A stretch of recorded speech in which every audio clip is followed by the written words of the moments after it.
Sejam todos muito bem-vindos ao podcast Construir para Vender, um podcast onde você aprende a criar, proteger e multiplicar o seu patrimônio através da etapa mais rentável do mercado imobiliário, construindo imóveis para venda. E no episódio de hoje vamos falar sobre Minha Casa Minha Vida. Esse programa que teve alterações há poucos meses atrás, metade em média, em meados aí de 2023, e que agora, com essas mudanças das regras, vamos entender se é viável construir imóveis para venda no segmento popular em 2024, 2025, enfim, nos próximos anos. Então, se você está pensando em ingressar na incorporação imobiliária, talvez essa seja a oportunidade que você estava esperando para começar com um investimento baixo de capital e até mesmo com pouquíssimos recursos próprios. Nós vamos mostrar aqui uma estratégia para você começar ali com uns 40 mil reais de caixa. 40, 45 mil reais você já consegue viabilizar empreendimentos pelo Minha Casa Minha Vida. Existem estratégias para isso. E nós vamos falar hoje nesse episódio. Vai ser uma aula, tá? Então já se prepara aí, papel e caneta na mão, porque vai ser uma aula do começo ao fim. Teve uma galera lá atrás, né? 2008, 2010, talvez até 2012. Muita gente construía Minha Casa Minha Vida para venda. Pessoa física, né? Pessoa física. Eu não lembro se naquela época podia pessoa física construir para venda, ou se tinha que ser PJ, ou só podia vender depois de pronta a unidade, e aí, independente se fosse pessoa física ou pessoa jurídica, ela podia ser vendido. Mas tinha muita gente que construía, né? Tinha um dentista, lá tinha um consultório e lá sobrava uma grana no final do mês, no ano, fazia 2 casinhas, vendia, então tinha essa fonte de renda secundária, né? Extra. Dia pessoa física, até por isso que algumas regras mudaram no Minha Casa Minha Vida para parar um pouquinho, dar uma segurada nesse... Profissionalizar, exatamente. O pessoal tinha achava, né? Porque era Minha Casa Minha Vida, vamos tocar a obra. Não precisa ser com aquele cuidado, toda aquela atenção, com aquele esmero. Eu sei, evitava. Inevitável. Enfim, a própria Caixa ficou atenta a isso e botou uma regrinhas ali que limitam um pouquinho isso, mas não limita o incorporador a conseguir viabilizar o empreendimento. O PDQPH vem disso, né? Ele vem disso. Tem, né? Para profissionalizar. Exatamente. E, inclusive, profissionalizar justamente essa faixa de construção, da construção popular. Porque era entregue, justamente pelo que o Gabriel falou, cara, só faz. A toque de caixa ali, aquele negócio, aquela loucurada, faz de qualquer jeito, entrega qualquer coisa. E do mais barata, o pior qualidade que tiver, porque não tem margem ali, e só faz qualquer coisa para poder vender. E aí foi onde ali, o governo, né, veio assim, o selo para poder justamente entregar uma qualidade, né, uma obra, uma casa digna, porque estava tendo muito problema. Dava muita patologia, muita infiltração, problema elétrico, curto-circuito, enfim. E não tinha, né, esse esmero na construção. Então veio o selo aí justamente para poder regulamentar isso, né? E você vê que, por exemplo, no apoio à produção, quando a gente vai falar de apoio à produção, as construtoras que têm que executar os empreendimentos do apoio à produção têm que ter o selo, né, do PDQPH. Se não tiver, aí eles nem aprova. Sem força. Se estabeleceu, né? 25 anos já que existe o PDQPH. Uau, legal, cara. Legal. Já teve, com certeza, muitas revisões e é meio que um manual de boas práticas, de boa conduta de processos de gestão numa empresa, né? Porque a incorporadora, ela vai crescendo e as pessoas, né, não vai criando, muitas não criam processo, então veio através do banco, né, impor essa gestão. Isso trouxe muitos benefícios, tanto é que no método Domus, agora vai ter essa regravação do método, porque eu falava muito sobre não vale a pena construir Minha Casa Minha Vida, né? Não é viável construir Minha Casa Minha Vida. Isso até final de 2022, até início de 2023, de fato, com mudanças das regras, mudou não era viável, não era tão viável, e agora sim, né? Tinha opções melhores. Tinha opções bem melhores. E são acessíveis quando? Exatamente. Nós tínhamos um aumento, né? A gente falou ali daqueles anos dourados ali do Minha Casa Minha Vida até talvez 2012, 2010, 2012. Depois começou a não ficar tão interessante assim, principalmente ali em 2018. Vamos pegar 2015, 2018, estava um momento... 2015 para frente, né? Foram momentos onde aumentou muito o custo de construção, aumentou o custo, o valor, o custo do terreno, mas o valor de venda não aumentou proporcionalmente, né? E aí, como que a pessoa, como que o incorporador, o empresário, o investidor vai ganhar dinheiro? Hoje, enxugando o custo. E geralmente não é na melhoria da gestão, infelizmente, né? É reduzindo qualidade. E, poxa, isso daí é sacanagem, né? Para quem for comprar um imóvel ali, pô, é a casa dos sonhos, às vezes é a única aquisição que essa família vai ter ao longo da vida. É a pessoa, realmente é a família que vai comprar esse imóvel, vai pagar durante 30 anos exatamente, né? Vai pagar pro resto da vida. Então, poxa, comprar um imóvel de má qualidade é uma pena. Mas isso tem mudado, né? Tem mudado com o PPQH, tem mudado agora com essas novas regras, tem viabilizado também novamente uma margem de lucro melhor para o incorporador. E é exatamente isso que nós vamos falar nesse episódio aqui. Também, para você que é membro da comunidade, esse curso, tem um curso lá dentro da comunidade sobre Minha Casa Minha Vida, tá? Aprofundado. A gente aprofundou na metodologia. Aqui vai ter muito conteúdo sobre isso, mas obviamente no podcast a gente não consegue entregar todo o passo a passo, todos os modelos, planilhas, documentos que nós temos sobre esse programa. E lá no curso Minha Casa Minha Vida, dentro do curso da comunidade Domus, você consegue ter o passo a passo. Então, se você é membro, acesse lá a área de membros para você ter acesso a esse passo a passo e implementar isso aí nos seus empreendimentos. E se você ainda não é membro da comunidade Domus, considere se tornar membro da maior e melhor comunidade de incorporadores do país, daqueles que estão ingressando na incorporação imobiliária, viabilizando a primeira casa para venda, começando pelo Minha Casa Minha Vida, ou pelo médio padrão, ou mesmo pelo alto padrão, fazendo financiamento da pessoa física, como uma forma de renda extra, como uma forma de transição de carreira. Pô, você é executivo, é CLT numa empresa, é colaborador, ou é empresário em outro segmento, se cansou, quer ir para a incorporação imobiliária. Dentro da comunidade Domus você aprende o passo a passo para você fazer essa transição de carreira, ou se é apenas um investimento, uma renda extra, você aprende lá também tudo que é ensinado dentro da comunidade, você aprende o passo a passo do que você precisa fazer, tá? Então, acesse aqui o link que estiver aparecendo na tela e entre para a comunidade Domus, se torne membro, porque tenho certeza que você vai usufruir do conteúdo passo a passo para viabilizar o empreendimento com segurança e rentabilidade. Beleza? Show demais. E sobre o Minha Casa Minha Vida, vamos contextualizar antes de mais nada, né, Gabriel? Como que... Eu acredito que o que é o Minha Casa Minha Vida, podemos, de forma bem objetiva, falar para quem eventualmente caiu de paraquedas no Brasil, né? Porque não sabe o que é o Minha Casa Minha Vida, mas depois já entrando nas novas regras desse programa. Legal, legal. O Minha Casa Minha Vida, ele entrou para suprir um déficit habitacional no Brasil que é absurdo, né? A gente tem hoje 7,5 milhões com déficit habitacional. E veja que a perspectiva, segundo dados da Abrainc, nos próximos 10 anos esse valor chegar a 11 milhões. Ou seja, a gente já tem um déficit habitacional muito significativo e ainda, com o aumento, ampliação das famílias e tudo mais, ainda a gente vai ter um número cada vez maior. E o governo, que hoje é o governo atual, né, que está vigente aí, em 2009 criou esse programa, o Minha Casa Minha Vida, né, que já entregou 6 milhões de unidades, cara. 6 milhões. 6 milhões. É provavelmente o maior programa habitacional do mundo, né? Entregou 6 milhões de unidades. O programa anterior, o Casa Verde e Amarela, que durante um período ali a gente teve uma mudança do próprio nome, né? Entregou 1 milhão de unidades, também. Caramba. Bastante significativo, mas o programa anterior, o Minha Casa Minha Vida, né, teve essa força. E ele entrou para facilitar a moradia, principalmente a primeira moradia de uma família, né? Num padrão popular, uma família que está, enfim, ou ascendendo para o primeiro imóvel, ou está aí, de fato, né, conseguindo sair de tá ascendendo um pouco na vida, né? Então, o Minha Casa Minha Vida entrou para isso, né? Um ponto muito interessante, Léo, Matheus, que a gente teve durante agora as próprias mudanças do Minha Casa Minha Vida, é que sempre, por exemplo, a Caixa Econômica Federal, que é um banco social, né? A gente até teve recentemente, né, Matheus, no encontro da Caixa, e eles trazendo todo esse ponto, que eles têm a função de banco, né, obviamente, mas eles têm, por ser um banco estatal, um cunho social muito forte, né? Então eles sempre vão estar olhando para suprir essa demanda também. Enfim, a gente tanto usa, tanto explora aí as possibilidades da Caixa, mas agora, com uma mudança que existiu, não me lembro o nome da portaria, não tem problema.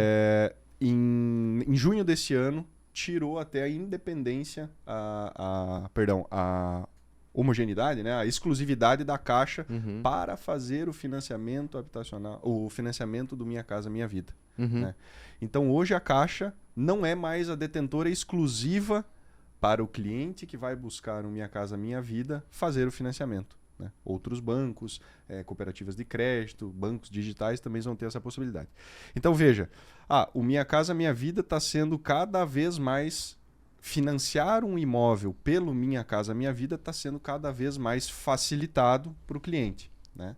Isso é um ponto que, obviamente, facilita para nós incorporadores aí darmos o pontapé inicial e iniciar nessa jornada da incorporação. E abrindo um parênteses, cara, causando treta aqui no podcast, cara, eu sou capitalista, né, velho? Quem empreende é meio incongruente você ter uma visão Eu sou dadaísta. dadaísta. O que que é? Dadaísta é o oposto do capitalista. É sério. Sério? Sério. Mas não é socialista o oposto? Não, é que tem o dadaísmo, né?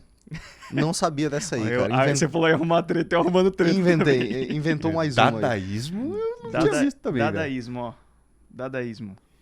O movimento dadaísta ou Dada tinha a ruptura como meta e a destruição também. Tinha como meta abre aspas, né?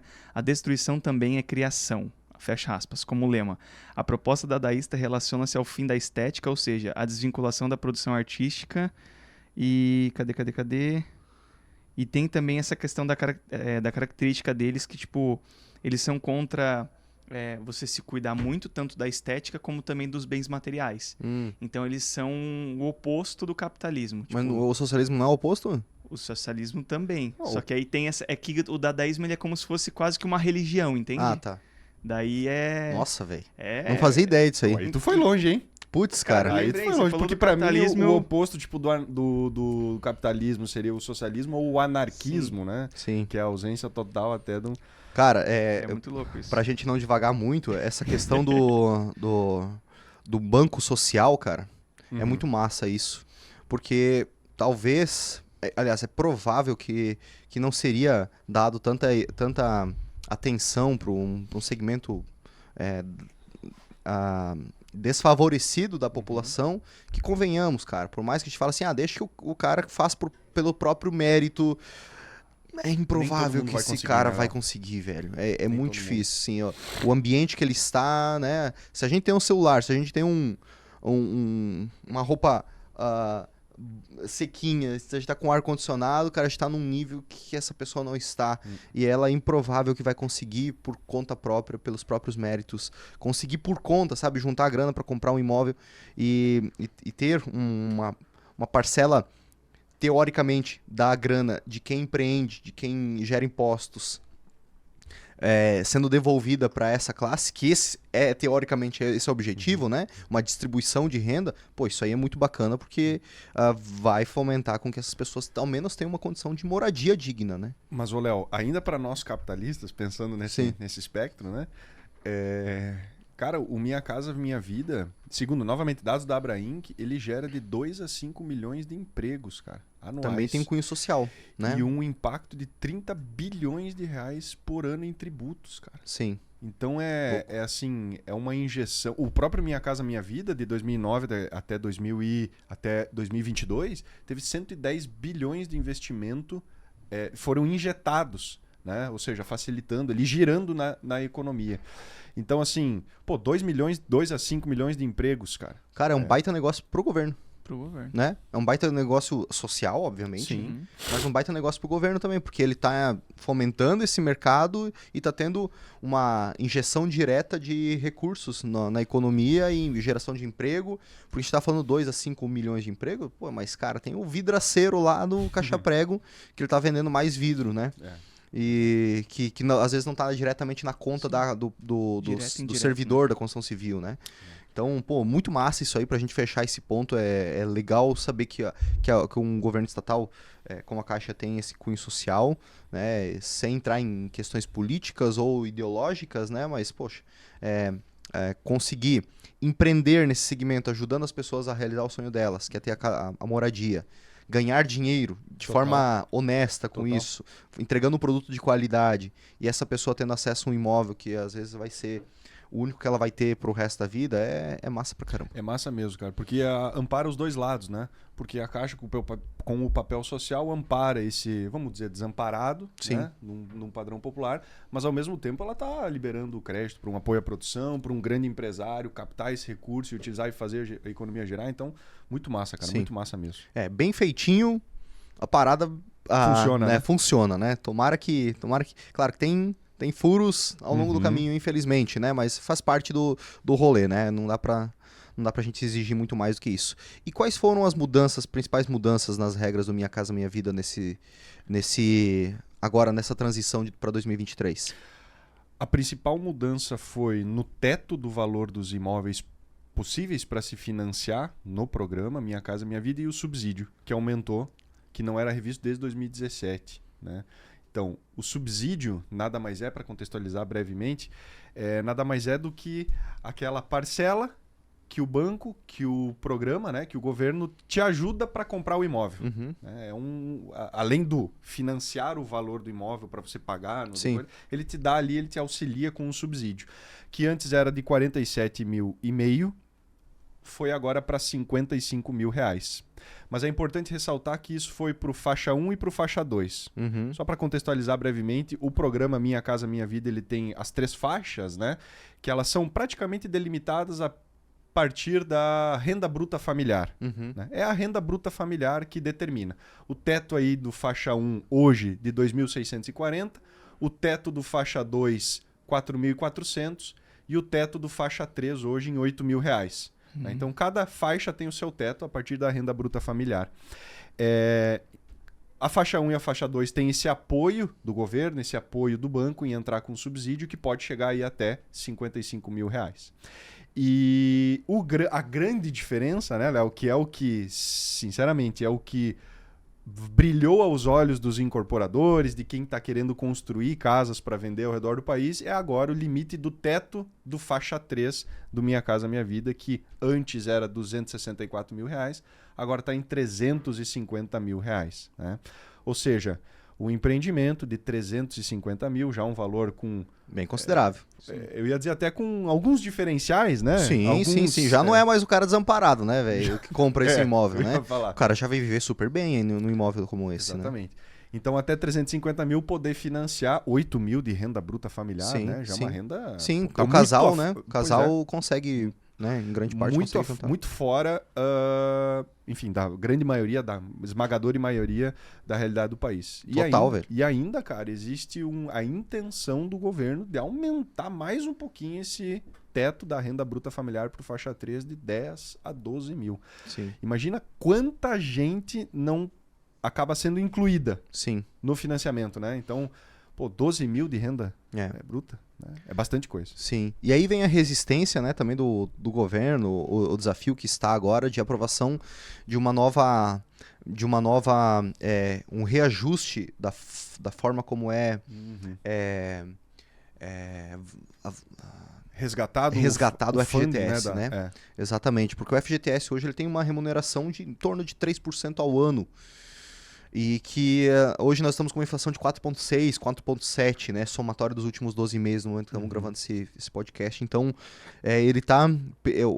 O trabalhador que está com o valor do FGTS lá retido, ele está perdendo dinheiro no tempo com aquele valor no FGTS. E já com essa nova proposta, que está no STF, né? Se não me engano, tá no STF, é justamente fazer um novo formato de reajuste desse valor, né? Como se fosse ao menos atrelado à poupança, algum outro indexador de reajuste.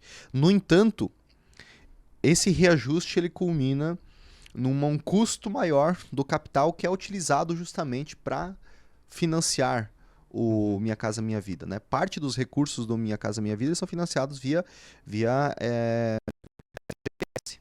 Outra parte vem do próprio recurso do governo, né? O Ministério das Cidades lá tem recurso né, destinado para os ministérios. Você tem tanto aí para investir no teu ministério, e esse valor vai destinado, né, para subsídio, para funding do parcelamento, né, desse imóvel, porque hoje a taxa de juros, logo tu vai falar provavelmente, a taxa de juros abaixo de qualquer outro financiamento convencional, do SBPE, por exemplo, que a gente paga hoje em torno de 10, 11%, né? e que é o recurso vindo da poupança, e o recurso do financiamento do Minha Casa Minha Vida é extremamente mais baixo, né? Mais baixo. Cara, não tem como bater, né? Por exemplo, pro faixa 1 no Nordeste é 4%, 4% ao ano juro. Sim. Né? A redução, essa é uma outra alteração que teve, de 4,25% para 4%. Por exemplo, eu estou pegando a circunstância mais baixa. Claro. Porque a própria Caixa disponibiliza a tabela, a planilha, né? Inclusive que no curso no curso Minha Casa Minha Vida da comunidade Domus lá tem esses materiais em anexo. Cada região, cada população, tamanho da cidade, assim, tudo isso considera na hora de você obter o valor do teto do empreendimento o qual você vai fazer para o faixa 1 e faixa 2, depois a gente comenta sobre isso, e a taxa de juros aí de 4,25% do programa anterior, né, do reajuste, para agora 4%. O pessoal fala, mas 0,25%. Léo, 0,25% em 30 anos. E de bilhões. Né? Um investimento absurdo, né? É muita coisa. É muita coisa. E então, puxando novamente o gancho do FGTS, se ele rende 3% ao ano, não podemos nem considerar que é um spread, esses 25% a mais que o banco, né, que através da Caixa ou o governo vai estar cobrando de juros 4% ao ano, porque isso aí só no custo da operação, né, para fazer esse dinheiro sair de uma ponta para outra, já gasta todo esse... Isso. Exatamente, já custa esse aí, né? A administração e tudo isso. Então é por isso que está essa resistência do governo de impor um novo reajuste do FGTS. Porque se isso acontecer, vai ficar mais caro esse capital para o governo. Claro que, olhando pelo lado do trabalhador, que tem um valor retido obrigatoriamente, sem ele ter a opção, né, de reter, ter esse valor retido na fonte lá e numa remuneração que não recupera nem reajusta pela inflação, isso é um problema, vamos dizer assim, é ruim pro cara, é prejudicial. Agora, olhando pelo aspecto social, isso é bom, porque esse valor ele é retido para financiar imóveis do segmento popular, né? Então, a teoria dessa parte, mais uma vez, não sou socialista, mas se a gente, quem ganha mais, tirar um pedacinho para ajudar as pessoas menos privilegiadas da sociedade, né, consegue alavancar. Então, consegue elevar essas pessoas. Não vai ter igualdade, isso aí é utopia, porque tem gente que trabalha mais e tem gente que trabalha menos. Então, o Zé Ruela que trabalha menos tem que ganhar menos. Paciência, né? Não faz por merecer, existe um mérito para isso. Agora, tem pessoas lá que realmente elas não teriam acesso a nenhuma moradia digna e que, se a parte que mais prosperou da população tirar um pedacinho disso aí, isso é um impacto muito grande para elevar a condição social dessa família, né? Ao menos ela tem uma vida digna. Total. Então, muito massa. Nós falamos sobre as faixas, os valores, né? Então, 190 mil, faixa 1, 364... 264 faixa 2 faixa e 2. 350 mil para o faixa 3 agora. Legal. Tem diferenças de cidade para cidade, valores, ou máximo que pode ser financiado? Tem diferença de cidade para cidade. Principalmente a regra para o faixa 1 e para o faixa 2. As localidades, a partir do tamanho da cidade, a hierarquia da cidade que o próprio IBGE traz, isso é um ponto que eu abordo no curso do Minha Casa Minha Vida, onde a gente entra lá, simula no site do IBGE, faz as simulações, entende quais são as localidades. Existe sim um teto para cada região, para cada população no Brasil. Então hoje o teto, né, para o faixa 1 do Minha Casa Minha Vida está ali nos 190 mil. Como máximo, precisa entender ali quais as localidades, qual é a cidade que você está alocado. Para o faixa 2, sim, de fato, os 264 mil. Também, mais uma vez, esse é o limite, é o teto máximo. Tá? As localidades, sim, precisam ser verificadas. E para o faixa 3, esse é um grande ponto, que é um diferencial do programa hoje, é os 350 mil para qualquer localidade do país. A questão de aumentar a renda bruta familiar para 8 mil, elevar o teto a 350 e poder ser em qualquer localidade do país, isso acho que é um dos principais pontos que favoreceram aí o incorporador, quem quer dar os passos agora na construção de casas para venda, dar o seu pontapé inicial. Cara, é uma situação diferente, Léo, né? com Eu certeza. acho que frente a tudo que já se viu, né, do Minha Casa Minha Vida, esse teto, esse valor, essa circunstância nova, nada mais do que... Eu sei que tem muita gente que olha assim e fala, quando pensa em Minha Casa Minha Vida, né? Pensa num padrão de empreendimento, por exemplo, Sim. que é uma casinha do lado da outra, né? Feita numa escala absurda, né? Parede de concreto, ou um empreendimento mais simples. A gente sabe, né, Léo, que uma casa hoje de 350 mil, se tiver 60, 80, né? 75 metros quadrados, cara, um Baita padrão casa. de acabamento, assim, muito... Muito... Eu Muito acho bom. que esse foi a grande virada, principalmente para quem tá nos ouvindo e quer ingressar, porque quando a gente fala, é o que o Gabriel falou agora, Minha Casa Minha Vida, cara, automaticamente, se a gente tá falando de faixa 1 e faixa 2, o cara tem que ir pra escala. Total, velho. O cara é obrigado a ir Correto. pra escala. Esse é Correto. o ponto. Então, pra pessoa que tá ouvindo e quer ingressar no mercado, ele não vai ingressar pela escala. Não. Entendeu? Tudo bem, mesmo que seja um engenheiro que saiba construir com painel monolítico, seja lá Sim. qual for né, bloco de concreto estrutural, para ter, né, enfim. Industrializar a construção para gerar escala, né? O cara entende isso, ok, beleza. Só que, cara, ele vai ter que abrir a construtora dele, ele tem que ter um tempo de mercado, ele tem que ter lastro para ir conseguir o selo, ou então contratar quem tenha selo, para conseguir fazer um financiamento, por exemplo, do apoio à produção.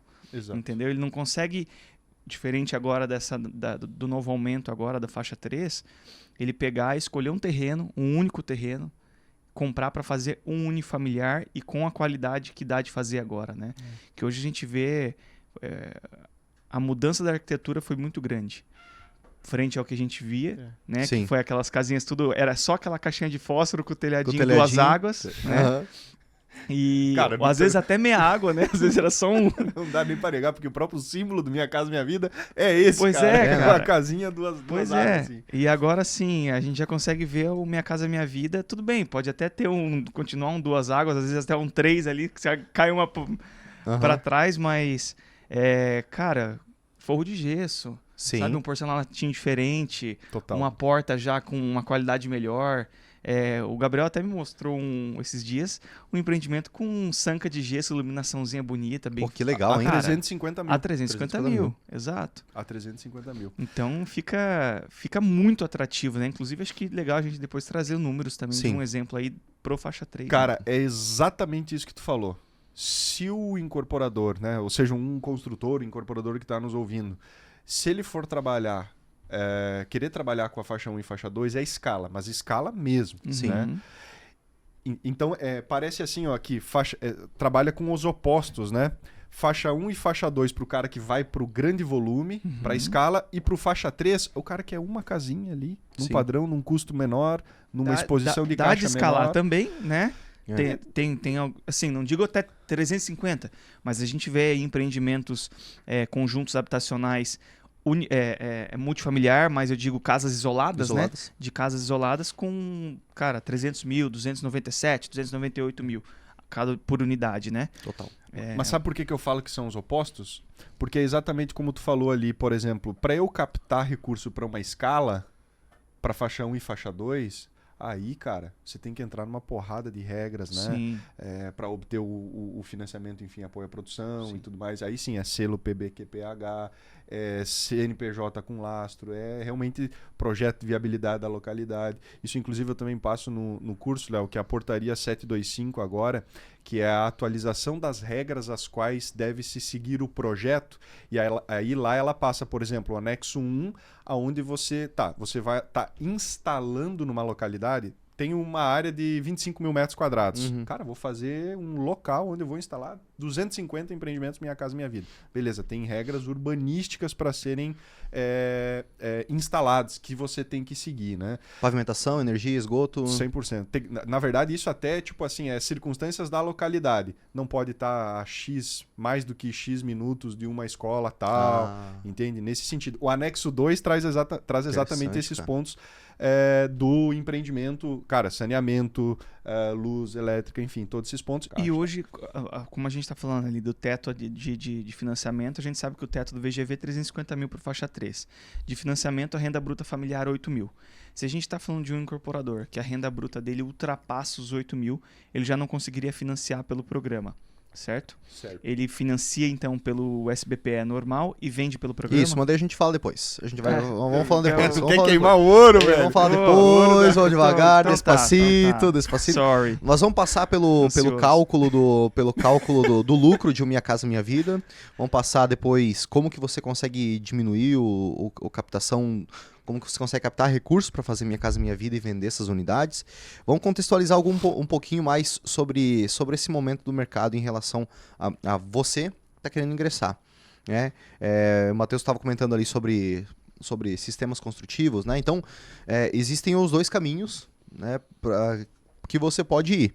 Se você é pessoa física, tá, tá com uma grana guardada, quer ingressar na incorporação imobiliária e tal, faz muito sentido você se adequar, talvez no faixa 2, mas provavelmente no faixa 3, e você comprar um terreno, desmembrar ele, né? Então, tem terreno, sei lá, de 15, 12 por 20.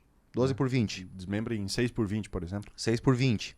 6 por 20 vai dar, então, um terreno aí de quantos metros? 6 por 5, 100... 120 metros. 120 metros. Bom, então um terreno de 6 por 20, né? Vai ter 120 metros quadrados ali cada terreno. Você vai fazer uma unidade em cada um deles. E aí, a depender da região, se estiver próximo da área urbanística da cidade, você vai conseguir vender ele por 300, 320, 350 mil, vai se enquadrar dentro dessa faixa esse valor. E claro, depende, né, da região. É importante que a pessoa que esteja assistindo, né, o nosso público aqui ainda é diferente do público do Instagram, né, o público daqui que está assistindo um podcast, ele tem mais uma noção da vida, então é óbvio que vai variar de região para região, não dá para pensar numa cidade do interiorzão lá talvez com uma casa de 350 mil, pode ser que não seja os mesmos valores, né, de aquisição do terreno, aquisição da construção. Então, e aí você vai ter uma margem de lucro maior. Já vamos entrar em questão de margem de lucro. Agora, se você for fazer aí no segmento faixa 1, faixa 2, já não dá para fazer só 2 unidades. Dá. Faixa 1, talvez. Faixa 2 talvez, mas faixa 1 é improvável, 190 mil, por causa do custo da aquisição do terreno, o custo da unidade, né, para você ainda ter uma margem de lucro saudável, é um pouco mais difícil. Né? Até entrando um pouquinho sobre margem de lucro, dessas 3 unidades, dessas três faixas, nós temos uma recomendação, né, sobre margem de lucro, assim, uma expectativa, né, Gabriel? Você tem em relação à faixa 3, qual que é uma margem de lucro estimada, assim, o quanto que essa pessoa consegue lucrar? A faixa 3, no faixa 3, vender pelo faixa 3 do programa Minha Casa Minha Vida, a gente tem casos ali até de incorporadores espalhados aí, né, que manifestaram, né, Léo, que variaram ali da margem de lucro de, por exemplo, 15% até, eu tenho um caso, né, que apareceu de 26%. 26%. Na faixa 3. Importante salientar que margem de lucro líquida é o lucro líquido do empreendimento, descontando todos os impostos, comissão, tudo, É o que sobre sobrou, o né? faturamento. Então, se teve 300 mil reais foi a venda do imóvel e sobrou 60 mil reais, 60 sobre 300 vai dar 20%. É isso? 60 sobre 300, Sim. 20%. Sim. 20%? 20%. Exatamente. Então, é essa proporção. Beleza. Quando você está falando da faixa 1, por ter que construir em volume, em grande escala, essa margem naturalmente ela vai diminuir. Pela própria gestão da empresa, vai ser mais parruda, pela própria custo de construção, tudo. Então, a gente está falando de uma margem entre 8% e 12%. E aí, se você for operar nessa faixa aí, fazendo 2 casas, é arriscado, não é tão viável. Qualquer retrabalho pode comer aí dos 8 vai para 5. Exatamente. Muito rápido. Desanima mesmo, né? Exato. Exato. Então, 8% a 12% é bom. É bom.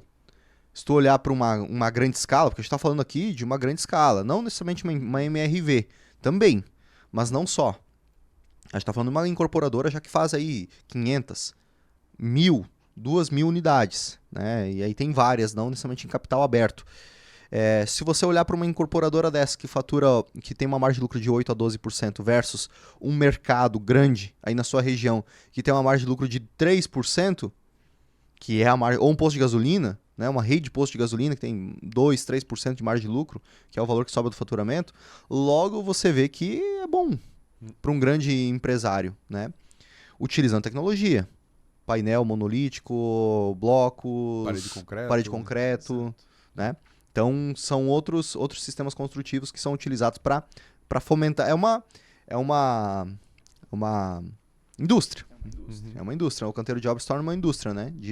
De fabricação da casa, né? Não de construção em si. Cara, segundo a própria Abraim, que é a Associação Brasileira dos Incorporadores, né? A maioria das incorporadoras, enfim, que estão afiliadas, eles trabalham até na faixa 2. Até não na faixa 1. As que estão ali... Olha só. São sócias, né? Sociais, Sim, por sim. exemplo.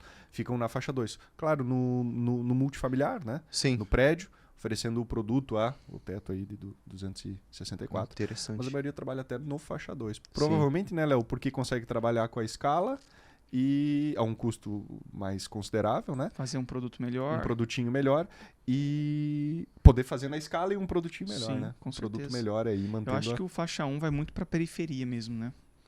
A gente começa a ver... Não sei se aqui tem esse CDHU. Que não tem. Aqui em Balneário... O que é CDHU?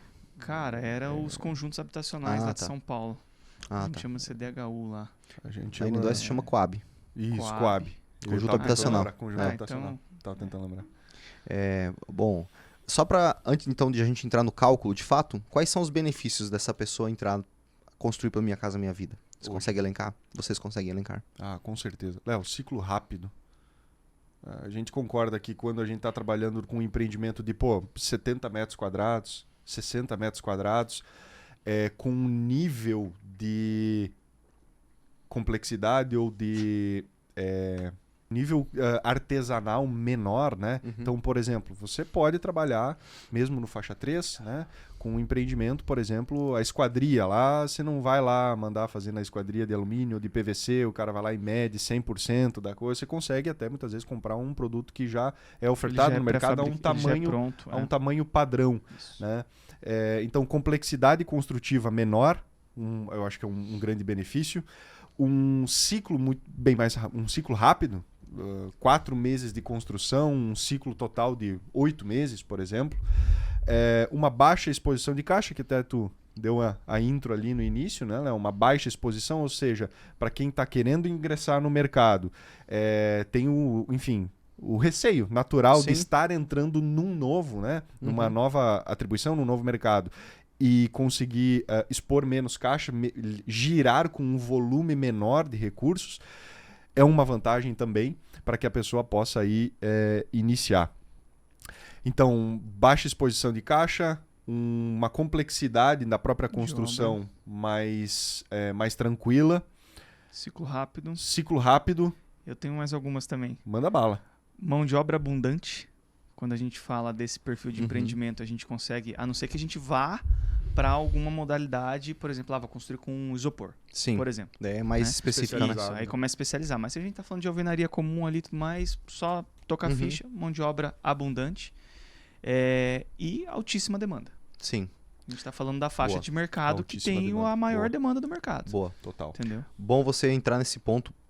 Que eu tinha esquecido disso aí, agora quero voltar a esse ponto. Para o incorporador que está entrando, ele tem que analisar 2 coisas principais para ele entender se esse mercado é para ele ou não. Primeiro dela é a alta demanda, é ver se esse produto tem demanda. E, cara, a gente tem um déficit habitacional. O Gabriel falou de 7,5 milhões. 7,5 milhões de famílias precisando desse imóvel. É muita gente, cara. Assim, ó, é mais gente precisando de imóvel do que a gente conseguindo do que a entregar. gente conseguindo construir. E aí tem um Zé Ruela que vem de vez em quando e fala assim, mas a população do Brasil tá envelhecendo e o imóvel vai desvalorizar. Sim, sim. E o produtor de soja tá tá parando de produzir, porque vai envelhecer daqui 15 anos. A população vai envelhecer daqui 15 anos, então eu vou parar de trabalhar agora. É uma mentalidade, velho. Tipo assim, deixa o problema de amanhã pra amanhã, velho. Essas 7,5 milhões de pessoas, elas precisam de moradia. Entregue isso, resolva isso. Aí vai surgir outro problema que a gente não faz nem ideia. Basta cada dia o seu mal, né? Tá bom, Basta cara. cada dia a sua angústia, né? Exato. Ó, é a mesma coisa que o carro, né? Pô, o cara tinha cavalo, velho. Aí inventaram o carro. Pô, baita evolução, mas só que tá gerando um problema. Poluição. Gerou um problema. Daí agora, carro elétrico. Vai gerar um problema que a gente não faz nem ideia. A gente vai saber daqui a alguns anos. E daí vai gerar uma nova Aí eles vão disrupção fazer no o mercado. carro voador por nitrogênio. Alguma coisa muito louca. Vai gerando outros problemas e vai tendo espaço para empreender de novo. Então, é uma visão muito míope de que, daqui 15 anos a população vai estar invertendo a pirâmide, por isso eu vou parar de trabalhar agora e não vou construir. Então. Mas é desculpa, então, né? É desculpinha, velho. Tem que se esconder em algum lugar pra ficar estagnado Só na vida, pode, né? cara, só pode. Com certeza. Então, mas você que tá assistindo, você que tá ouvindo, você não é esse Zé Ruela, né? Então, o que você vai olhar? Alta demanda. Pô, tem gente precisando de imóvel, querendo comprar. Esse é um ponto que você vai ver por década, tá? Então não se preocupe com a década seguinte, tá? Tem muita coisa para rolar na nossa vida, muito das nossas preocupações não vão acontecer, muito das coisas que a gente tá querendo, provavelmente a gente não vai mais querer, vai mudar muita coisa, fique tranquilo. Segundo ponto, funding. A gente tem que olhar se essa pessoa que tem alta demanda, ela vai ter recurso para construir, vai ter, recurso para comprar, para adquirir. Com o subsídio. Subsídio. Que depois do B, o som de S é dois S. Não é som de Z. Eu fui corrigido no YouTube. Eu falei subsídio, aí veio a galera, em vez de parabéns pelo conteúdo muito bom, não, só vem corrigir o erro de português. Porque não tem mais nada pra falar. Não tem o que aprender, Como né? é que é, então? Eu falava subsídio, né? Não é subsídio. Não, mas você tem licença poética. Você pode. Você pode. Você é diferenciado em carta branca pra isso. Se você tem subsídio, tem uma entrada flexível, né? Você consegue ter também flexibilidade na entrada. As incorporadoras, elas têm parcela entrada, né? Então os 10% ali do valor que o banco não financia, dá para parcelar direto. Então não há necessidade de ter uma exposição inicial para essa família. O funding, né? Que vem do governo. Então o dinheiro vem do governo, vem da população. Então esse funding ele existe. Eterno, quase. Exatamente. Tá lá. Né? É só comer um pouquinho mais de imposto que vai ter dinheiro de novo e esse é o rolê do Brasil. Vamos lidar com isso e vamos dançar conforme a música. Não vamos se espernear por causa disso. Tem a questão do FGTS, que isso pode ser um ponto. Por quê? Se vai aumentar muito o financiamento, pode ser que, né, haja um equilíbrio futuro assim, né, entre quanto recurso o governo tem para disponibilizar versus o quanto ele consegue arrecadar para disponibilizar mais. E FGTS ou recursos mesmo que vêm de impostos. Então, é um ponto de atenção para 2025, 26. 2024, fica tranquilo. Dá para você construir suas casas que tá tranquilinho. Então vai embora. Jorge Filho, ministro da cidade, falou, cara, 2024 é um ano de obras. Eles estão... A facilidade que vai vir para o incorporador, enfim, disponibilizar o crédito ou facilitar para as famílias, né? É grande, né? Muito. Grande. Eles estão com muito foco nisso aí. Eu tive no evento da Abrainc lá em São Paulo, né? Onde ele falou exatamente sobre esse tema, cara. Eles estão muito... Tá muito claro no pauta de governo, né? Que é isso aí que eles têm que dar prioridade. E a própria construção civil, né? Enfim, e a Caixa também estão em cima do Banco Central e tudo mais, né? Para, enfim... disponibilizar esses recursos, facilitar isso também, porque como a gente estava falando, cara, não se trata de uma questão de governo, direita, esquerda, se apoia ou se não apoia. Exato, nós não estamos entrando nesse mérito, é importante deixar claro. Se existe a oportunidade ali, né, que querendo ou não vai gerar até um bem social, porque você está contribuindo para diminuir esse déficit, né, e ainda podendo ganhar com isso, cara, né, é um momento muito, muito, muito valioso, muito importante. Exatamente. Então, alta demanda, recursos para quem for construir para quem for adquirir esse imóvel, né? Então, esses são os principais pontos que você tem que analisar. E o terceiro ponto é o teu recurso próprio, né? Se você vai conseguir funding ou se você vai fazer com recursos próprios. O Gabriel comentou um ponto interessante, baixa exposição de caixa. A gente vai falar logo na sequência como que você tira menos recursos. Lembra que eu falei lá na chamada do podcast? 40, 50 mil reais você faz. Pois bem, mesmo que for o valor total da unidade, 180, 200 mil reais, o custo da unidade entre terreno e construção, ainda é uma baixa exposição de caixa. Né? O nosso público que nos acompanha utiliza isso para dar de entrada um financiamento numa casa de alto padrão, por exemplo. Cara, R$200 mil, uma parcela da população consegue expor esse recurso. E mesmo se for ter que construir a unidade toda com recursos próprios, ainda assim é uma exposição de caixa baixa, dado o segmento que se está atuando. Né? Não, além de que agora com a mudança recente agora da Caixa, ao invés, por exemplo, se o cara tem 280 mil, 250 mil que seja, para poder comprar o terreno e construir, cara, não. Compra 2 terrenos, quita certinho, escritura eles e aí faz 2 financiamentos de construção em terreno próprio. Boa.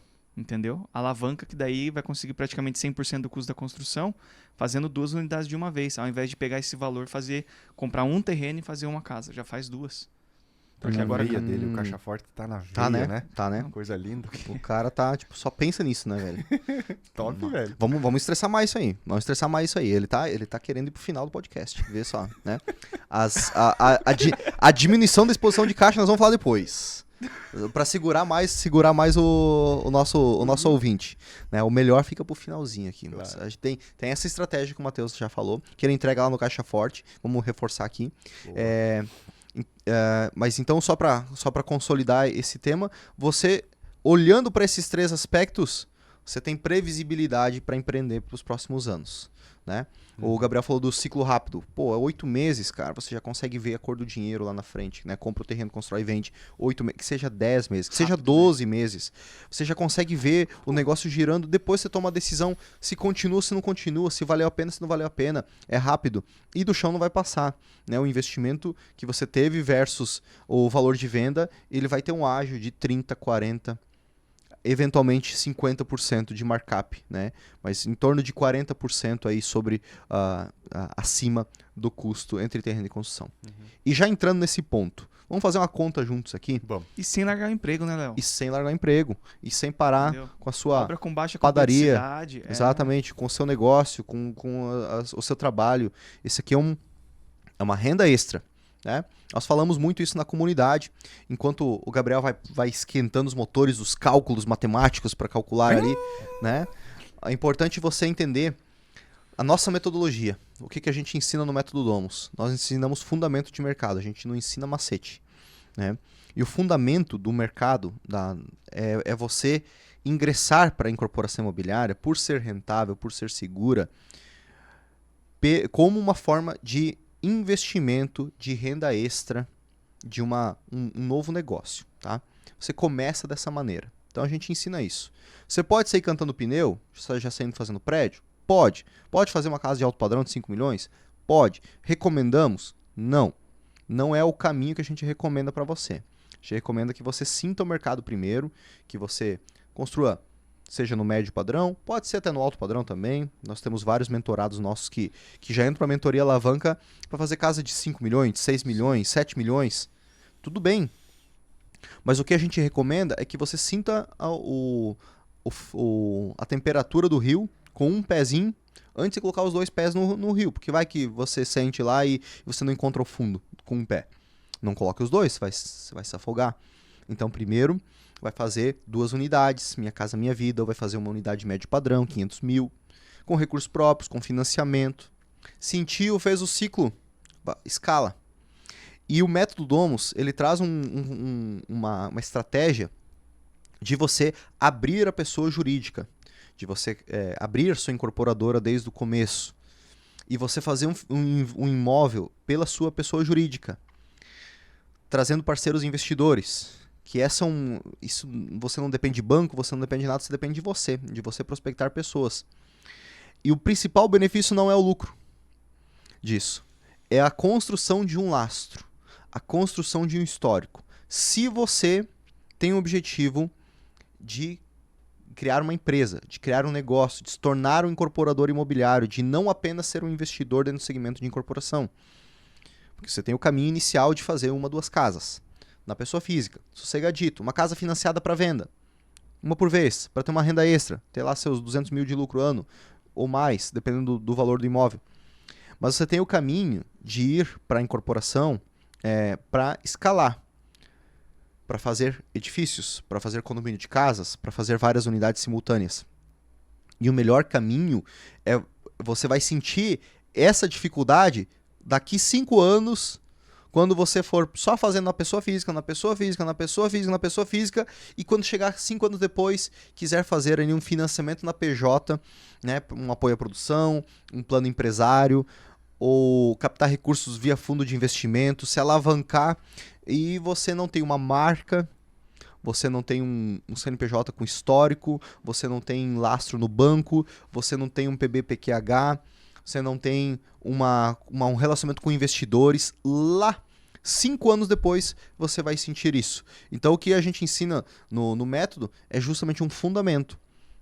Não somente um macete. Ah, dá para construir uma casa. Beleza, isso você aprende. Mas a gente ensina você como se posicionar como incorporador para daqui 5 anos você tá bem.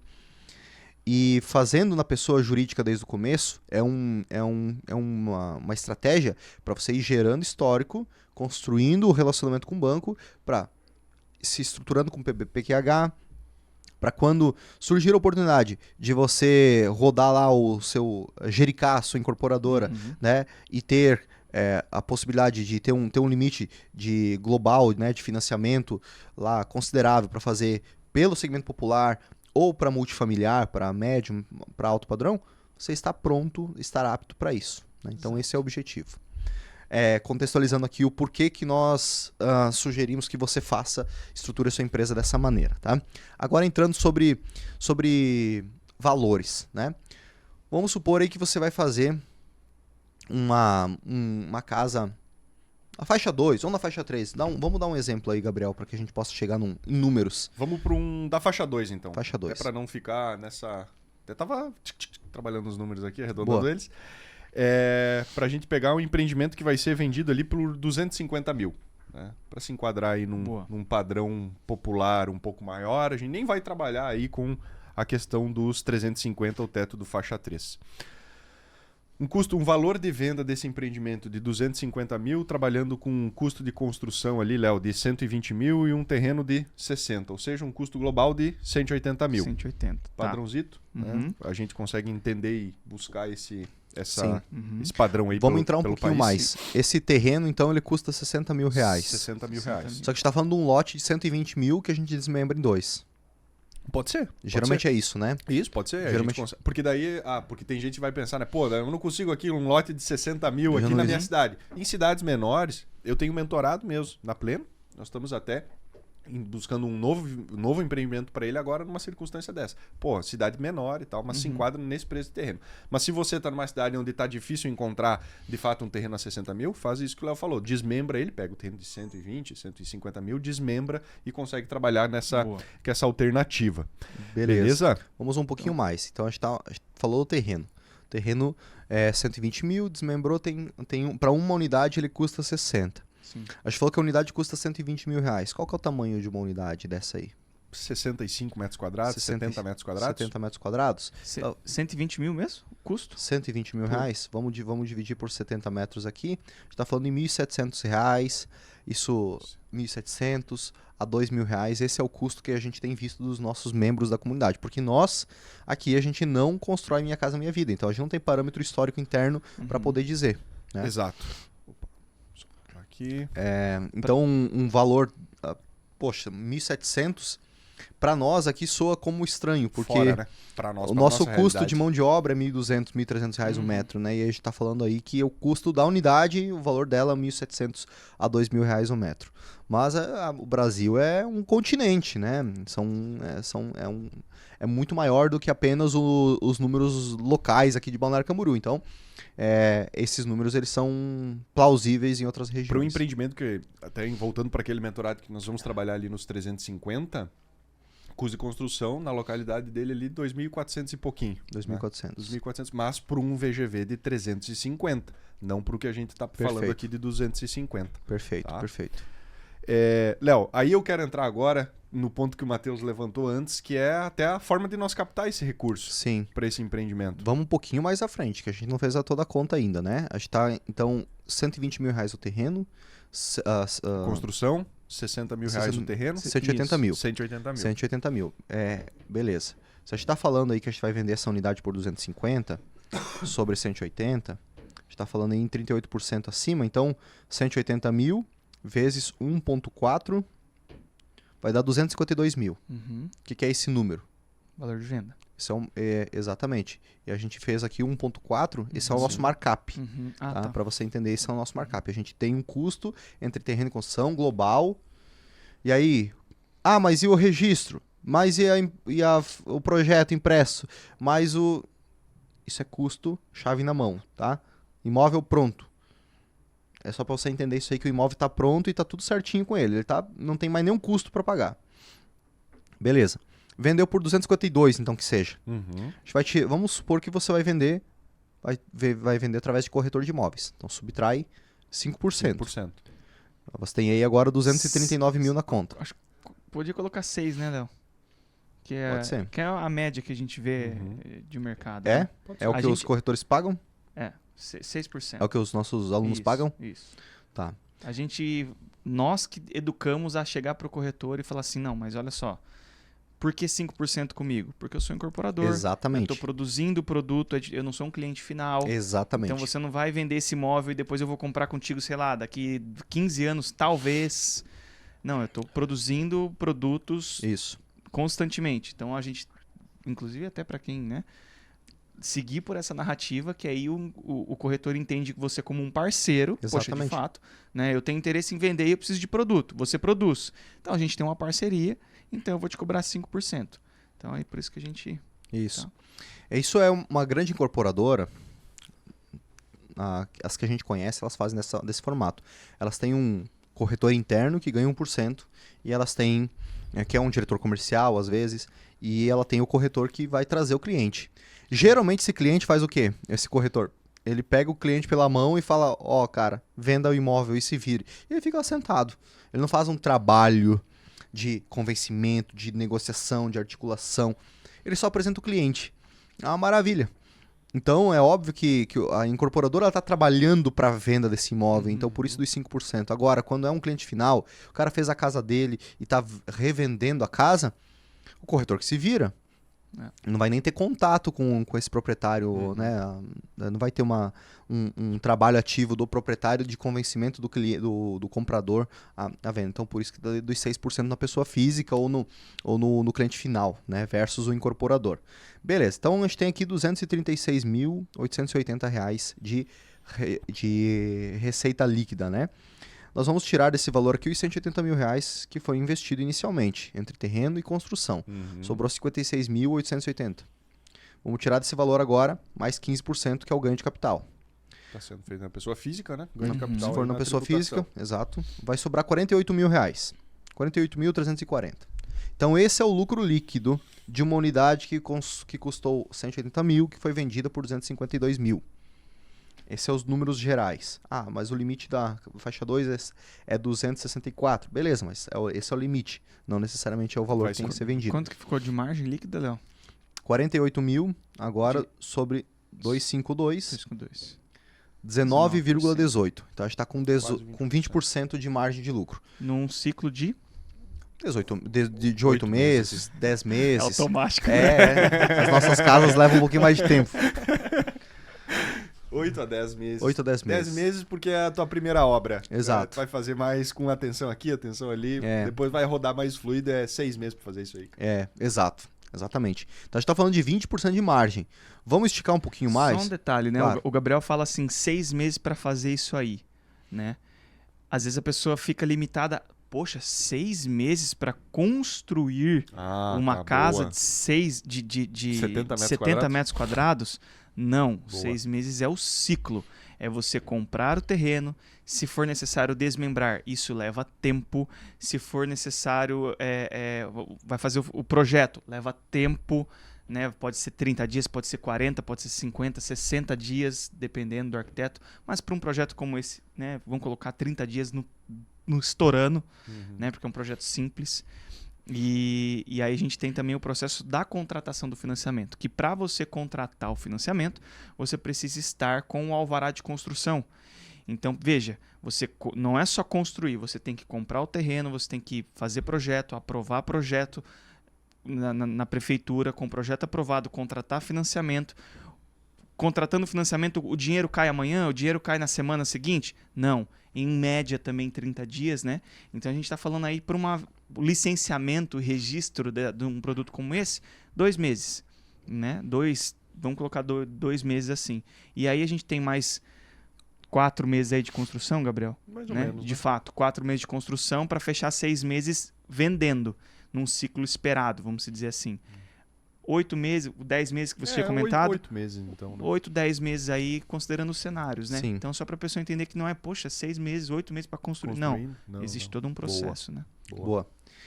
Vamos considerar um outro cenário aqui, um cenário adverso. Esse aqui é o cenário ideal. Esse 180 mil, vender por 252. Vamos considerar aqui que vai custar 200 mil. Vai fazendo a conta junto aí para você entendendo os números, tá? Vamos considerar aqui que custou 200 mil reais entre terreno e construção. Se nós considerarmos um markup de 1,26, ou seja, um markup de 26%, nós vamos para 252 mil novamente, mesmo preço de venda, só aumentou 20 mil reais o custo dessa unidade. Não é 20 mil reais, é um valor mais... 10%, um pouco mais de 10% de aumento de custo. Olha como muda os números. De 252, tirou aí 4% do corretor, 6%, perdão, ficou 236 mil, menos os 200 mil reais, ficou 36.880 na conta, tira mais uma vez agora o ganho de capital. Sobrou 31.340 reais na conta. Beleza, desses 31 mil, dividido por 252, a gente tem 12,4% de margem de lucro líquida. Então, já foi para o cenário adverso. Logo, você tem que buscar ali um custo de unidade entre 180 a 200 mil, 190 mil para você ter uma margem de lucro esperada desse tipo de produto, em torno de 16%. Né? Então, a gente pode considerar esse número como um número satisfatório para esse valor de unidade. Por isso a vantagem do faixa 3, né, cara? 350 mil o valor de venda, né? Você conseguir trabalhar ali com um custo um pouquinho maior do que esse, né? Mas reformular um empreendimento para levantar aí a possibilidade de vendê-lo a 350. Vamos pegar o valor da sua unidade, 70 metros quadrados do teu mentorado lá, R$ 2.400 o metro? Isso. A gente está falando de 168 mil reais o custo de construção. Léo, só um ponto, né? Ali a gente desmembrou o terreno em 2, né? Então... mas os 60 do terreno, 180 é de um empreendimento. Isso, de um empreendimento. Eu digo, se a pessoa fosse fazer 2, né, 2 aquisição de terreno e construção, aí é importante falar também, né? Aquisição de terreno e construção a gente vai falar pela frente mais uma vez, né? A gente não tá falando de financiamento ainda. Terceira vez, cartão amarelo agora. Cartãozinho amarelo. Agora é amarelo, velho. Amarelo, próxima expulsão, brother. Eu tenho certeza que quando o Léo falou ele deixou passar essa última aí. Próxima. Calma, porra! Mais 2. Nós vamos avisar eles que dá. Calma, velho. Ó, 168 mil é o custo de construção do mentorado do Gabriel. 75 de terreno. 75 mil de terreno? Isso. Legal. 75 mil. Vamos fechar por 7 Matheus não fala nada, fica na tua. Vamos no banheiro. 243... Vai lá tomar água. 243 mil é o custo entre terreno e construção dessa unidade.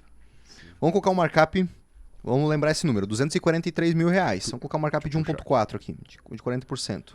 Ó, chegou próximo do valor, 340 mil. 340 mil. Em 40%, Léo? Em 40%. De markup? Vamos 243 vezes 1,45. Ó, ficou em 352 mil. Então, vou colocar novamente, 243 vezes 1,43. 243 vezes 1,44. Isso aí. R$ 349.920 reais. Então, considerando esses números reais de um mentorado nosso, ele tem um markup de 44%. Então, do custo total entre terreno e construção versus o valor de venda. Vamos subtrair agora. Vamos tirar os 6% de comissão que o Matheus disse para a gente ser mais conservador. Sobrou aí R$ 328.920 reais. 328 mil, mas lembra que custou esse nosso empreendimento R$ 243 mil reais. Sobrou 85 mil na conta, 85.920. Vamos subtrair aqui novamente 15% sobre o ganho de capital desses 85. Sobrou R$73 mil na conta. 73 mil sobre 350, que foi o valor de venda, exatamente 20,86%. Então, 21% de margem de lucro líquida, que é o nosso cenário ideal de margem de lucro.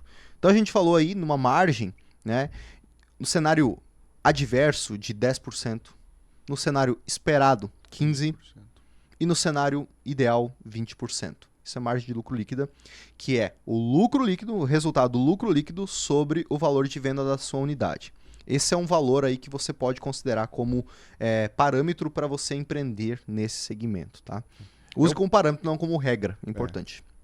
Pensando ali também, né? 73 mil deu de lucro, Léo? 73, né? 73 mil reais. 70 mil reais em 8 meses, né? 10 meses de giro ali, boa, né? boa. Então, fazendo a conta, supondo que esse cara faça, então, 70 mil reais em 8 meses. Foi 73? 73. Então, 73 sobre 243. Isso aqui é o cálculo do retorno sobre... Do ROI. Do ROI. Né? Do o ROI. Retorno sobre investimento. Retorno sobre investimento. 73 sobre 243, que é o lucro líquido, sobre o custo total entre terreno e construção. 30%. Cravado. 30,04. Lá na terceira casa. Exatamente. 30% de lucro líquido, 30% de retorno sobre o investimento. Em 10 meses. 10 meses. Considerando que taxa de juros, taxa básica de juros, vai baixar em 2024, vai chegar talvez até no final do ano em 9%, meu amigo, você que estava aí fazendo projeções de viver o resto da vida sua de dividendos, de 1% ao mês, esquece, de tempos em tempos isso acontece, tá? Mas isso não é uma regra de mercado. Você vai ter que voltar a trabalhar. Porque se tu tem 1 milhão lá na conta, aqui você faria 300 mil em menos de um ano. Você faria, então, 30% dentro de 10 meses. Isso dá talvez 36% ao ano. Né? Se pegar uma projeção de ano, 33% ao ano. 36% ao ano. Trabalhando. Versus 9, 10% líquido. Porque, claro, você vai ter 12%. Você olha lá para a tua renda fixa, 12% ao ano. Beleza. Né? IOF, IRPF, né? Tem imposto de renda, tudo. Vai desidratando esse teu ganho de fato, né? O que você vai sobrar no... Você está tendo, então, mais de 3 vezes de retorno a mais que você teria na renda fixa. Num você não trabalharia. No outro você está investindo seus esforços, tomando risco de mercado, mas tendo um lucro bem superior, né? Então, uma multiplicação de patrimônio muito eficiente. E, Matheus, tem alguma forma desse nosso... Voltei. Desse nosso telespectador, do nosso aluno, do nosso ouvinte. Como é que será que ele pode captar recursos para isso? Como que ele... Será que tem algum jeito de ele construir para vender com poucos recursos próprios? Tirar menos dinheiro do bolso? Tem? Tem, cara. Então conta pra nós. Velho? Então Não segure pra você, Matheus. Compartilhe. O conhecimento tem que ser compartilhado, cara. Você fica aí segurando pra você. Poxa, fala aí, conta pra nós. Eu tô conversando com muito investidor, né, cara? Eu acho que eu tô... Tá louco. Seguinte. Pasmem. Dá de fazer sem recurso próprio, cara. 100? 100 também. Claro. Então me conta essa aí, porque essa eu não conheço. Dá de fazer 100. Poxa. Se a gente tem o terreno, vamos colocar para faixa 3, tá? Tá. Um terreno, um único terreno. E eu quero construir uma casa para venda, para poder ser vendida pelo Minha Casa Minha Vida. Esse é o ponto. Eu consigo pegar um parceiro, investidor, ou se eu tenho a renda também, mas eu tenho um primo, que ele tem a grana. Vamos supor assim, eu tenho renda. Tá. Ele tem a grana. Eu sou o cara que tem a renda, o Léo é o meu primo, que tem a grana. Entendeu? Léo, vamos fazer uma casa para venda? Beleza. A gente vai se unir, vamos fazer um financiamento de aquisição de terreno e construção. A gente vai construir. Você só investe aqui comigo, tá?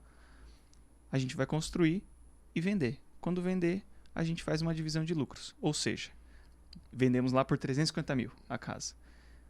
Nessa conta que vocês fizeram agora, a metade do lucro que eu estava no meu pit stop, a metade do lucro, ou Dos 80-20. dos 73 mil ali vai para... 73 mil deu? Deu lucro líquido, Pois isso.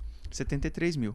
Como eu estou entrando com comprovação de renda e você está entrando com dinheiro, concorda que eu estou no risco também? Eu tô a comprovação, o meu CPF tá lá, Sim. eu tô no Travado. risco também, travado. Então a gente pode até colocar uma... E eu que vou executar, vou fazer toda a gestão, Sim. você não vai se envolver, você só vai fazer o Pix, Uhum. certo? Então a gente consegue fazer aí, ajustar a margem aí, quem sabe um 70-30, um 60-40, entendeu? Para que fique, obviamente, atrativo para você também. E, ou seja, eu consegui viabilizar, vou ter aí dos 70 mil, eu vou ter 45, 50 mil, né?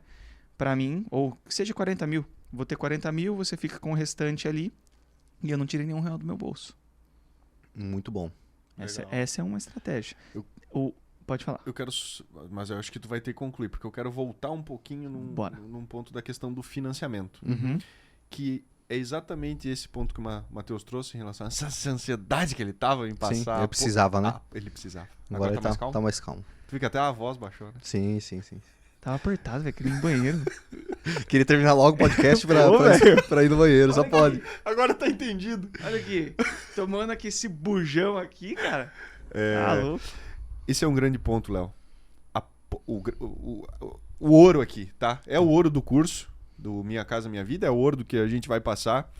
É a possibilidade de fato, executar um financiamento habitacional no SBPE da Caixa, por exemplo, para captar o recurso para viabilizar e construir o empreendimento e depois poder vendê-lo pelo interveniente quitante para um cliente que vai fazer o Minha Casa Minha Vida. Ou seja, é a regra... Tem uma dúvida. Fala. Deixa Hoje eu quero ele tá- completar mais, Hoje velho. ele tá pistola, manda bala. Não, essa é, ó. Beleza, a pessoa vai comprar pelo Minha Casa. Real, tá? Eu tenho essa dúvida. A pessoa vai comprar pelo Minha Casa Minha Vida. Certo? Tá, A gente fez a casa aqui, tu vai comprar. tá. E você está dentro da renda bruta familiar. O teu teto, você tá com 8 mil. Tem que ter, senão tá fora. Exatamente. Então você tá dentro dessa renda. Tá. E vai comprar pelo Minha Casa Minha Vida lá, o nosso imóvel de 350 mil. Uhum. Tem alguma diferença frente à taxa ou faixa 3? A taxa de juros do faixa 3 do Minha Casa Minha Vida é diferente dos 10 a 11% que a gente tem no SBPE para aquisição de imóvel novo? Sim, o teto do faixa 3 é 8,16. Ótimo. Se eu não me engano. De 7,66 a 8,16. Varia daí, depende da localidade do país. Perfeito. Isso é Então, ótimo. sim. Cara, é aquilo que a gente tava falando antes. O governo vai facilitar para o cliente comprar no programa, né? E a gente tem a oportunidade de oferecer esse produto. Total. Então, você, por exemplo, captando aí com, vamos colocar o quê, Matheus? 8 a 10 mil reais de renda, consegue um crédito do que? 190, 200 mil reais com SBPE? 10 mil reais de comprovação? 200 mil reais de crédito, mais ou menos, para Mais ou conseguir menos isso, isso. né? 200. Com essa comprovação, né, você consegue viabilizar esse crédito suficiente para cobrir 80% ou um pouco mais até da exposição do custo desse empreendimento, de forma que aí você consegue vender pelo interveniente quitante, que nada mais é, para quem está fora do contexto aqui, aquela possibilidade de o financiamento que o cliente está fazendo entrar para cobrir e quitar o seu financiamento que você fez para captar o recurso. Então são dois financiamentos que acontecem ali na jogada. O financiamento que o cliente está fazendo para adquirir o seu imóvel e esse financiamento vai ser utilizado para quitar o financiamento que você fez para construir esse imóvel. Então a gente conhece, utiliza isso, né, de SBPE para SBPE, né, valores mais significativos. Mas esse cruzamento de um financiamento, de um recurso advindo do FGTS, né, advindo do Minha Casa Minha Vida, entrar para quitar o financiamento que você está pegando para o SBPE. Esse é um ponto que, com o Matheus trazendo a estratégia de um caixa forte, todo mundo aqui concorda que é mais possível, né, obter um parceiro que tem dois parceiros que tem uma renda aí de 5 mil reais cada um, né, ou um parceiro com uma renda de 10 mil, mais fácil do que a gente encontrar hoje um parceiro com 100, 150 mil reais de comprovação de renda, né? Então, possibilita, tu vê que fica mais palpável para as pessoas conseguirem dar esse esse primeiro passo. Esse primeiro É impedimento. 30 mil, 35 mil num ciclo de 8 meses que eu vou obter só... mas o Léo lá né, os empreendimentos de alto padrão dele, sim, cara, mas com... Tá tudo certo, velho. Uma Importante outra fazer. jogada, uma outra realidade. Sim. Agora, para dar o passo inicial, entender como é que vai ser, qual é a etapa que nem o Matheus falou, aprovar projeto, lançar o Alvará, dar entrada no financiamento com o Alvará, viver essa jogada, né, viver esse ciclo, é uma possibilidade muito bacana. E com o interveniente quitante, dá para ter, eu não vou dizer garantia, mas como o Léo falou, tem demanda? Sim. Cara, pro padrão popular tem e sempre vai ter. Vai A própria Abraim que já falou, os próximos 10 anos vai aumentar. Sim. Para até 11 milhões no déficit habitacional. Tá louco. Então, assim, demanda vai ter. Né?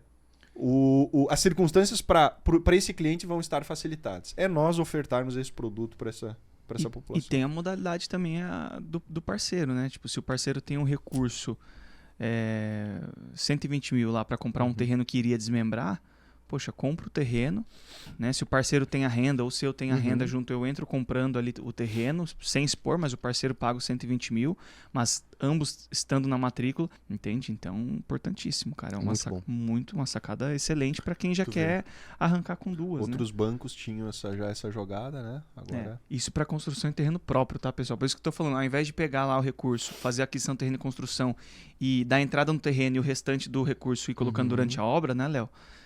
Para fechar a PLS ali, que bom, não vou entrar em detalhe disso. Exato. Mas Bom, para a gente consolidar essa informação, então, em números, que dá para fazer financiamento via SBPE para poder vender o imóvel pelo financiamento do Minha Casa Minha Vida. Essa mesma unidade que custa R$180 mil, a gente está falando aqui de financiar 80% do custo entre o terreno e a construção. Então, vamos multiplicar aqui por 0,2, que vai ser o valor que vai tirar do bolso, de fato. Dos 180 mil, você vai tirar 20%, que é R$36 mil. Então, vai financiar 144 mil. 144 mil financiados, o custo desses juros dentro de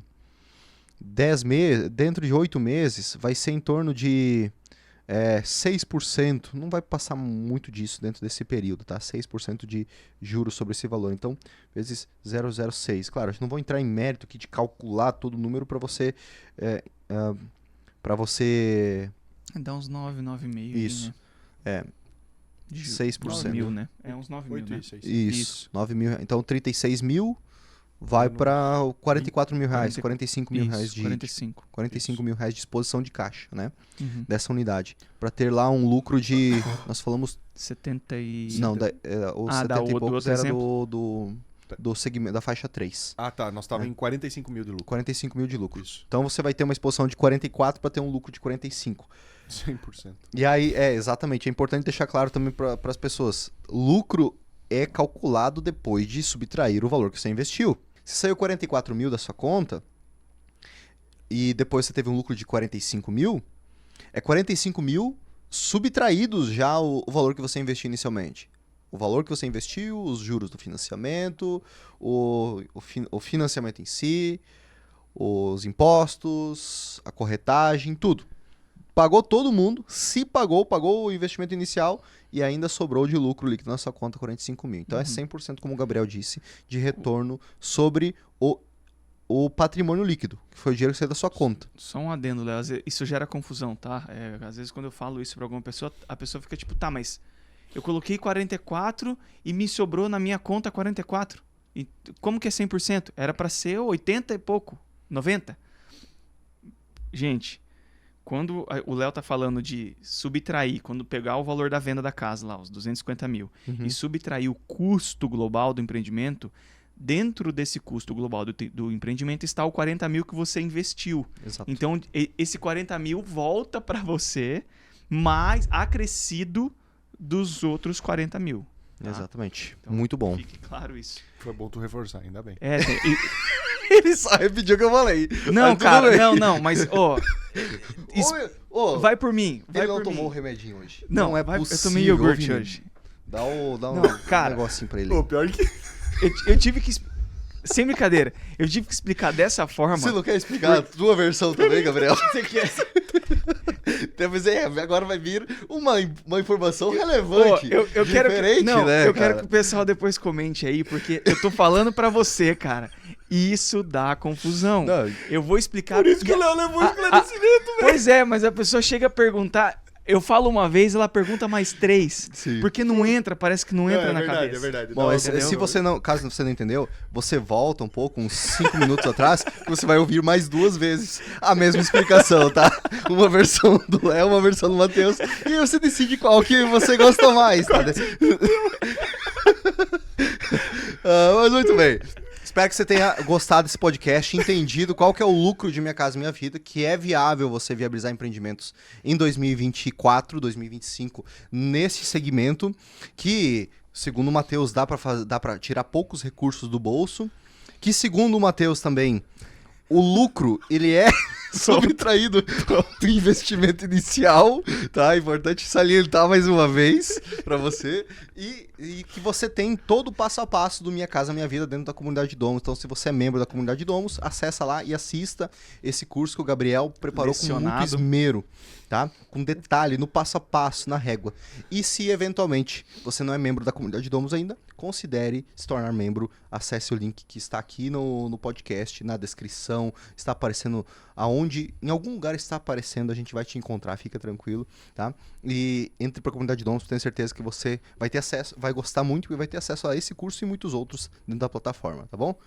Pessoal, muito obrigado pela participação de você. Um agradecimento especial ao Matheus, que abrilhantou o nosso podcast hoje. Né? Roubou a cena. Roubou a cena. Valeu, pessoal. Obrigado. Valeu. Tchau.